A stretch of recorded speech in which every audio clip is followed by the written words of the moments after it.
Um estudo do Hospital Sírio-Libanês, em São Paulo, revela que a perda muscular em pacientes que tiveram a forma grave da Covid-19,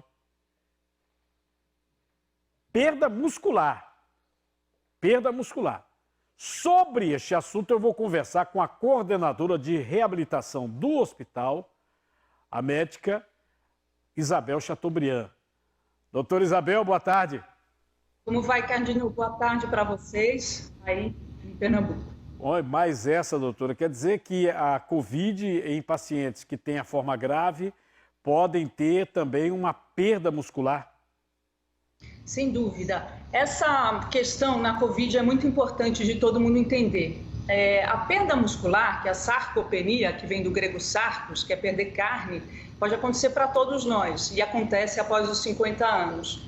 Só que isso pode ser extremamente acelerado quando se tem algumas doenças, por exemplo, doenças oncológicas ou doenças inflamatórias que esse vírus trouxe para a gente, que é uma grande inflamação no corpo e uma grande falência de múltiplos órgãos. Então, o paciente pode sim ficar muito grave e ter uma porcentagem de perda muscular que chega até 2% por dia, Cardinho.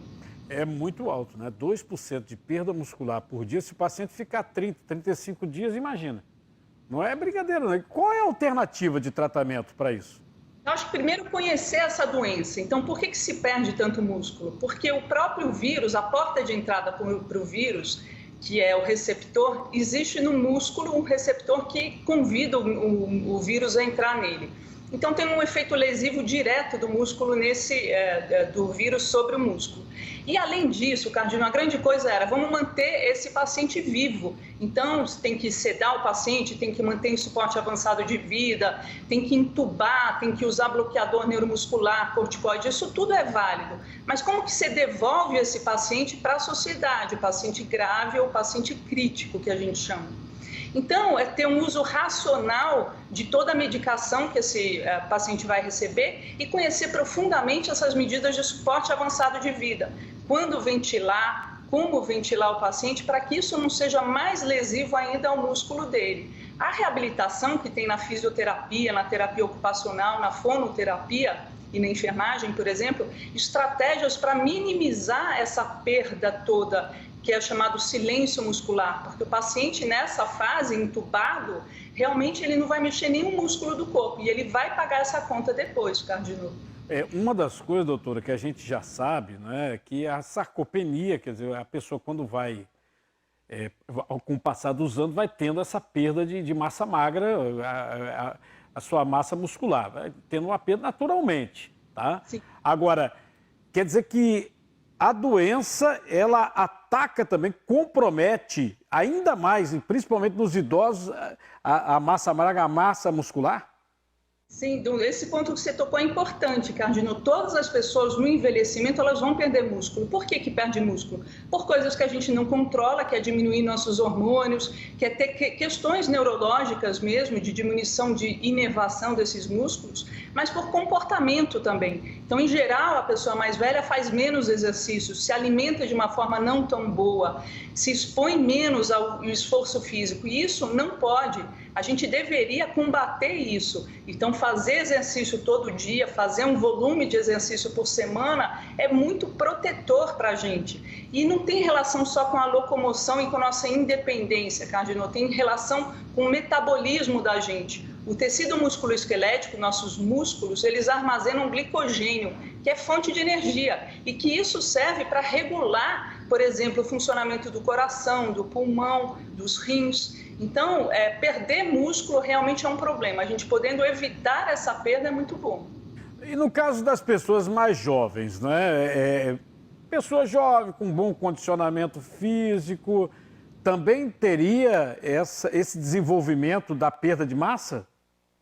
Sim, porque a sua pergunta é super importante. A pessoa mais jovem, então vamos dizer, ela faz uma poupança muscular até mais ou menos 40, até vamos dizer um pouquinho mais do que isso. E depois dos 50 naturalmente começa a perder. Tem gente que não vai perder porque vai fazer muito exercício, vai se alimentar bem e vai controlar doenças como principalmente diabetes e hipertensão, que também roubam músculo.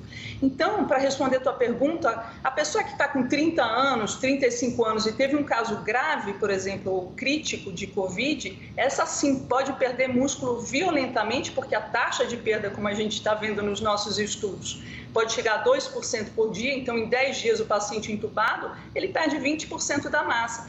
Quando é um sujeito novo, muito forte, talvez essa perda de massa muscular não se reflita numa perda de função muscular, mas a gente tem visto que pode se refletir sim nessa perda de função, a ponto do paciente, mesmo jovem, não conseguir sentar, não conseguir trocar passo, não conseguir se alimentar, nas formas graves da doença. Então, respondendo a sua pergunta, quanto mais reserva muscular a pessoa tem, mais fácil ela vai conseguir sobreviver a essa infecção e depois ser reabilitada disso. Se a pessoa já tinha uma perda muscular muito grande e se a isso se superpõe mais perda, vai ser muito mais difícil ela retornar ao padrão de antes. Mas eu acho a sua pergunta importante porque você está falando assim, e daí? Vocês estão vendo que perde muito músculo, o que fazer com isso?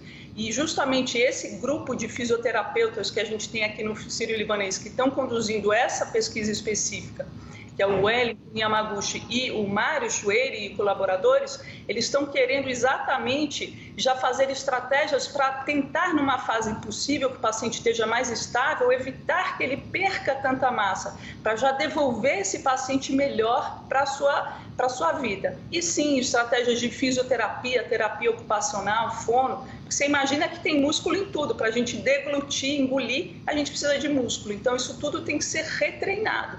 O ideal, Cardinal, é fazer isso durante a internação, não deixar esse paciente chegar em casa e aí ele perceber que ele não está conseguindo engolir direito, ele pode ter broncopneumonia de aspiração, ele pode ficar frágil, cair, ter muita dor. Então, o ideal é a gente já conseguir devolver esse paciente melhor para a sociedade.